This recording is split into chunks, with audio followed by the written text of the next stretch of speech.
ভুট্টো মুখে আমি সামনে আছি আমার কি এখনো ভুট্টো টাইম আছে কাকা মাথা অল্প সিম্পু ধরছেন মেলা দিন ধরে শুনতুনি না খানা দিতেছি একটু ভালো করে কুচলিয়ে দাও হয়েছে ডলা হয়ে গেছে গা খানা এনে তেল নিতেছি র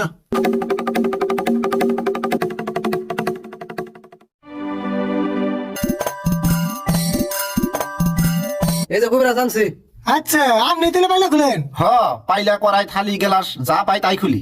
তাহলে দেরি না করে আমার পাইলাটা তাড়াতাড়ি খুলে দিন হ আমি বেশি দেরি করব না, ঘর থেকে তেল নে, আমি পাইলাটা খুলে দিতেছি। ও মানতাছিলেন